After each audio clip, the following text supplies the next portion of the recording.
So I was thinking of something that could be a possible discussion involving sleeping dogs. Me and Travis had played it. Yoshi, you just watched it at this point. Mm-hmm. But we kind of have an idea of how it is compared to other open-world sandbox games. It's basically a GTA clone, but why do you guys think Sleeping Dogs is so good in comparison to other open-world sandboxes? I think, at least in most open-world sandboxes, you tend to play as character avatars. You tend to play as like, oh, this is a clone of somebody, and then they don't really develop them that much. I liked Wei Shin because they kind of developed him quite a bit as a good guy, bad guy kind of mix. I think they also focused on the game being more fun and also an adult-oriented thing, but they also didn't necessarily focus on raunchiness like Grand Theft Auto does, which just feels kind of against the point. It just feels like all of it, like that and Saints Row, it just feels like they do awful things just for the sakes of doing them. It feels like it gets distracting from the overall story. This one, you could take it seriously, but it also has its comedy and ridiculousness, but it's all kind of within your control. The controls are also really tight, too. It's fun to play. Sometimes I feel like they left some of the bugs in just for fun, like characters glitching through stairs and sideways sliding into cars. It's a good mix of different gameplay types, too. Like, I think the combat is kind of based on Batman Arkham Asylum games. It's too bad that you don't do more inside of buildings, or at least get to explore the city, because it seems like there could be a lot going on vertically, but you're always stuck to the ground mostly. That's just the problem with sandbox games anyway. I mean, even nowadays for new console stuff, outside of main buildings, there's not too much. And that's something hopefully they'll work on next generation stuff, is to make your world feel more alive. And it seems like they're trying to go for that, but I don't, until I see a success story, it's hard to say. I think one of the things about Sleeping Dogs that kind of sets it apart from all the other clones is that it never really quite took itself seriously. Like, the story element, yeah, that was pretty serious with Wei being tied to the chair and all that, but, it always kind of balanced out with, like, oh, you can have a silly race, or, Jackie's talking to you and you're in the middle of the highway and you get hit by cars, and it just has, like, that little balance where, like, and you saw how Jackie was still talking to you perfectly normal through the whole thing, like, Wei, I don't know if I should be in the thing, and you're flipping around and you're just getting hit by cars and all that. But the silliness never seems forced. It never is. The silliness often seems like it's controlled by the player and not the elements around you. It's not a failed badoom.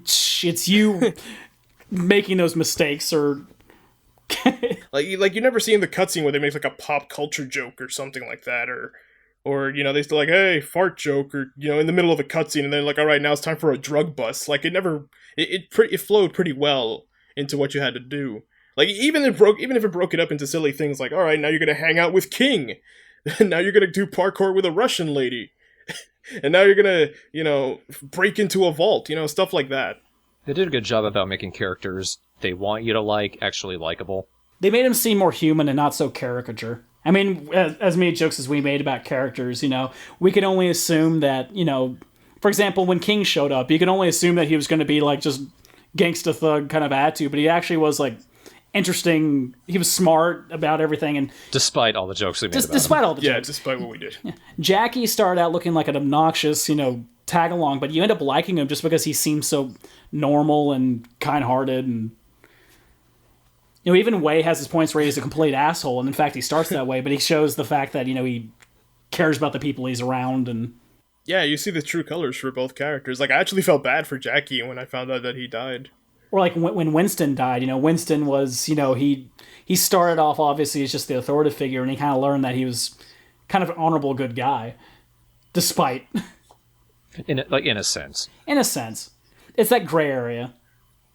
Well, I mean, if you look back at anything Winston did, I mean, outside of fighting against those, anything Dog Eyes was doing, he really didn't do anything that bad.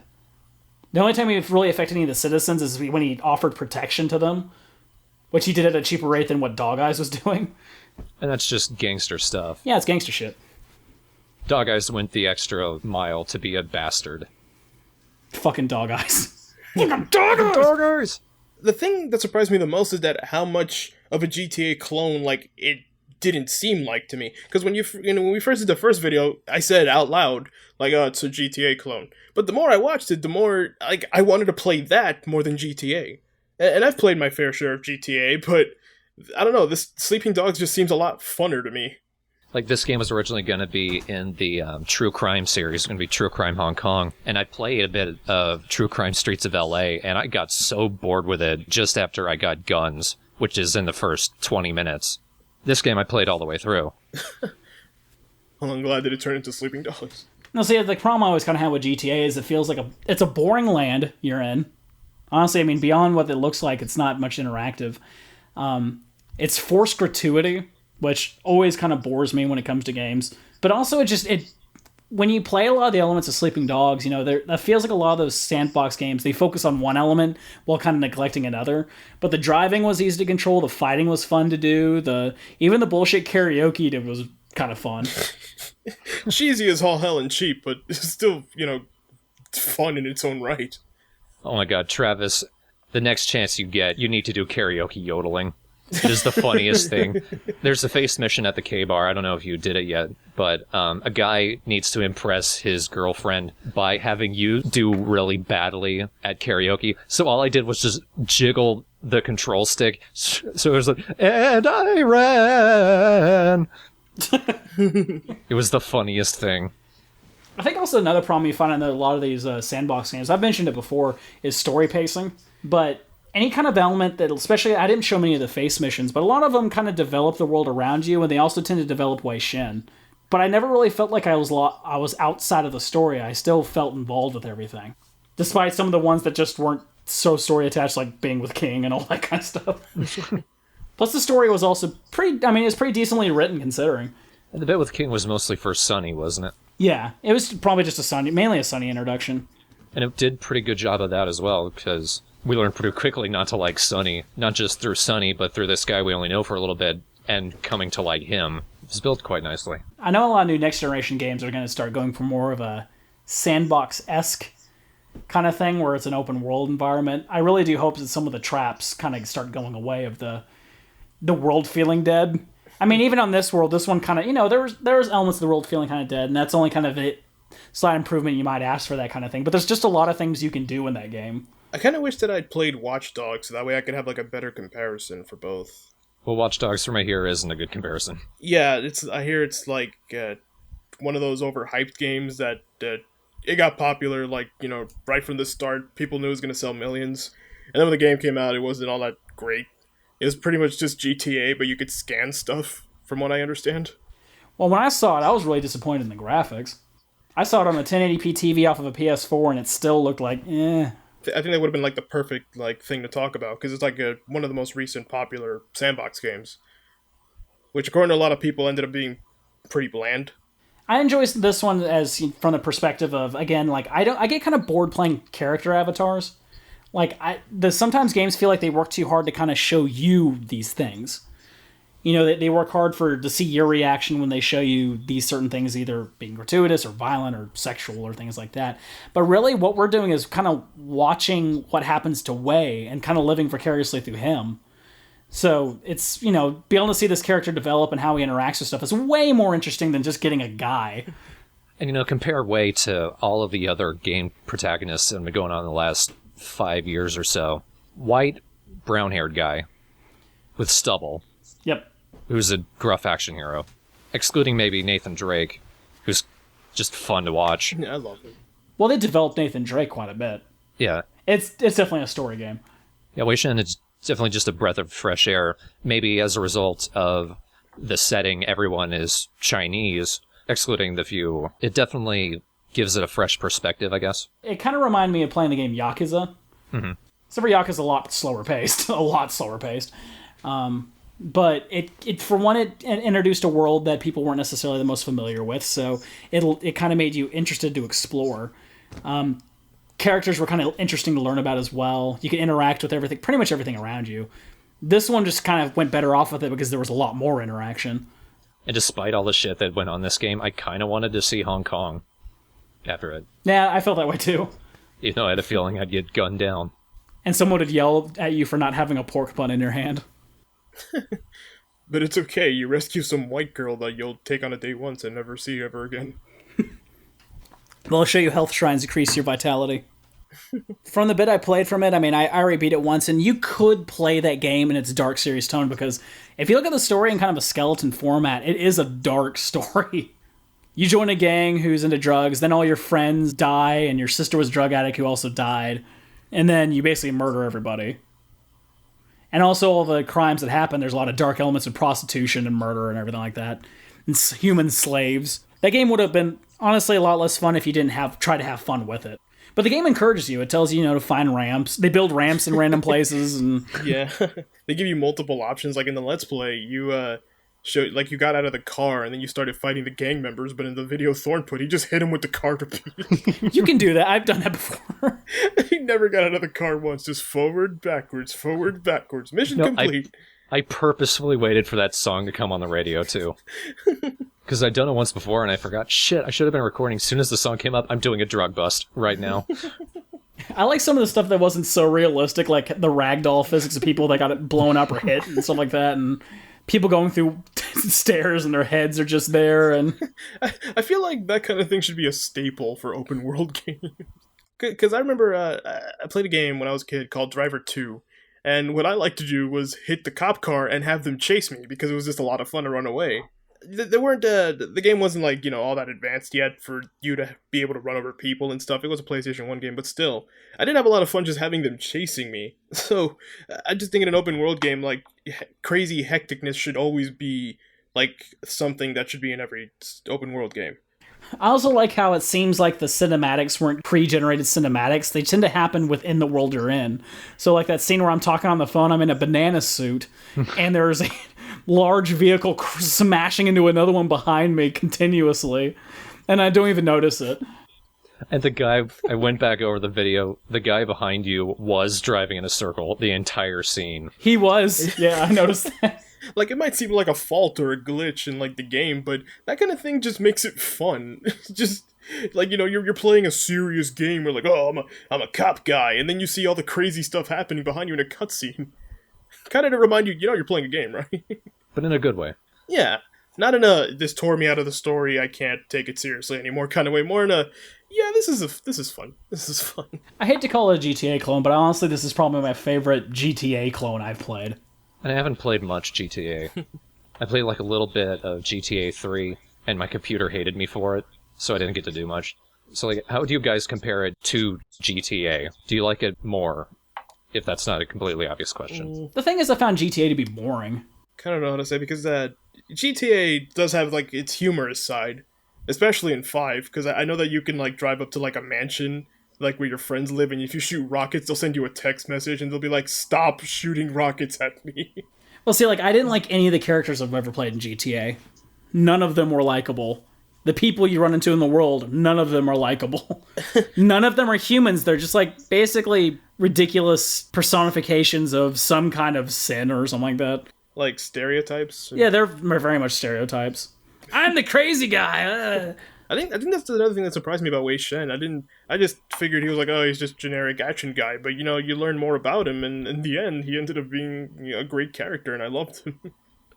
But when I'm playing GTA, I hear GTA 5 has more story-based, like with the characters. The characters are a lot better written, which is good, but normally in a GTA game, it's just, you're a guy, you're a gun, you have a gun, and you go and do shit, and you solve missions, and you're rich.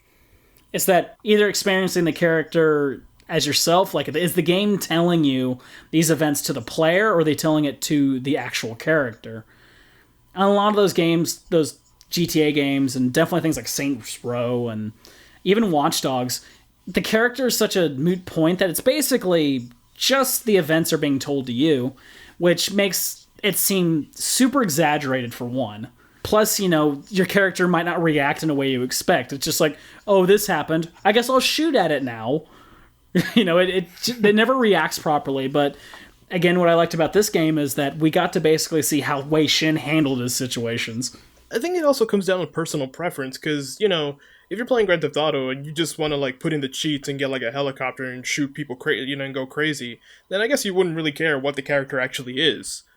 Whereas Sleeping Dogs, where there's more story, it's pretty clear that they worked on the story first before they did anything. I think the acting helped, too. Yep. Like, some of the people you see just walking around, definitely not English first language, For the people who were, it was all excellent. Even if they had incredibly ridiculous names. Why don't you have a pork bun in your hand? The non-English speakers were some of the ones that cracked me up the most. Hurry up, bitch! What do you think this is? And I have to admit, like, when I first played those games, all the deaths that happened to the people I knew, I felt bad. I mean, for one, I felt sort of responsible, but also it's just like, man, I like that guy. Why'd they kill him off? I was actually legitimately sad when I saw Jackie dead the first time. That was a downer because it seemed like he just quit. He didn't want to do it anymore. And it was supposed to be over, and then they killed him. And you wanted to see him get out safely. Yeah. Well, he seemed like the one character, despite his involvement, it was like that one character you kind of looked and went, I don't want him to be involved in this. He's an idiot, but he's a good guy. He's always had faith in you, and he's one of the people that'll always have faith in you no matter what, because he considers you his best friend. And through that process of him being there for you and trying to protect you, he dies. Because to be honest, if Wei Shin didn't ask him to speak at the election, he probably would have gone into hiding. But because he asked him, he said, you need to speak at the election and tell people, even if you don't feel like you need to be here. That's kind of what led Jackie to sit there and kind of go, I need to think about this, and got him captured and killed. I mean, there's no guarantee that if he tried to hide, he wouldn't get captured, but at that point, the involvement of him dying lied on Wei Shin's shoulders. I think something the game handled really well is the gray area. Oh, yeah. Because even though practically everyone you meet is a gangster, and we're not supposed to imagine that any of these guys are good, they develop them well enough that you think even regardless of the shit they do, you still end up considering them as good guys. None of them are all inherently evil. And I like that, because that's kind of my personal philosophy, is that nothing is black and white. Everything is just shades of gray. Well, if you do have a character who is going to be evil, give him a reason. Don't make a character who's just a dick for the sake of being a dick. I mean, as much as Dog Eyes was a dick, he clearly was just following orders of Big Small Lee. And also showed that he used to be a good person, with the whole conversation of him being Sammy and being friends with Winston and everything like that. Overall, me gusta. So, pretty much unanimous, our best Let's Play? Best Let's Play. I agree. And would you guys say it's the best game that we've played? I mean, it's hard to say that. I mean, some of the Legend of Zelda things we had were fun, like the Twilight Princess one, but for this game, I could say there was never a point where it was just like, ugh. The entire game, we had fun with it. I agree. Like, I felt like, especially in this part, the fighting got a bit repetitive for me. But with all the things we did with Wei Shen and everything, I just didn't really care. It didn't really bother me in a sense, but I did find it after a while, like, he kills this guy, and he killed that guy, okay. But when he started driving somewhere else, that's when I got more excited. As long as Wei Shen wasn't standing in place, then that's when it got really exciting. Even if I was standing in place on top of taxis and dressed as a banana. And... See, because in that instance, I'd wonder, how did this happen? Planning outfits and where I was standing at that time was a big part of my fun. And just seeing how the game played, I mean, that moment when you're just walking in the street and you just randomly kick the windshield of the bus. Like, that was just gold for me. I'm in the middle of talking and I see that and I stopped. Everything just shut down for me in that moment. I like how we're silent when this last video where I just jump down from that ledge and hover and then tumble, and we're just like, Wei Shin, everybody. I even clapped. I hope that Salty started talking at the same time. Yeah, he was having a conversation in mid-roll. I got your gun. Are you okay? This is a surprise game for me because I didn't know it existed, and as soon as I heard, GTA clone, it's gonna be a whatever game. It'll be fun, when we're doing Zelda, but then after, the first few parts, we pretty much decided, so, should we do Zelda or the fun one? and it just got to the point, let's do Sleeping Dogs first, come on, let's do Sleeping Dogs. So you motherfuckers better watch it. Just saying. Well, if you're listening to the end of this, I bet you did watch it. Part 11. If you haven't seen it yet, Part 11. All of it, literally. Or Part 10, where I get hit by multiple cars. The game eventually became a sitcom for me, like, oh boy, what's Wei Shen's gonna do today? Well, I got some DLC to do. I already have Zodiac Tournament recorded. I still have to do the other two as well, which I hear are better than the Zodiac Tournament. We'll see it. Oh, man. So, I'm curious what happens. I mean, I already watched the trailers and I was laughing my ass off. The one Where he dresses like a cop. when he's just like a cop and the music's I had to stop because I was laughing so hard. Because I just imagined Arway Shen and just the music and the outfit. Cop. He's writing a ticket. This is so. The Straw Hat No. The Straw Hats, no! The Straw Hat No. Straw Hat No, y'all. By the way, Wave, Straw Hat, no. Wait, do you know what the no in Straw Hat No means? I don't get it. No. I get it now. All right.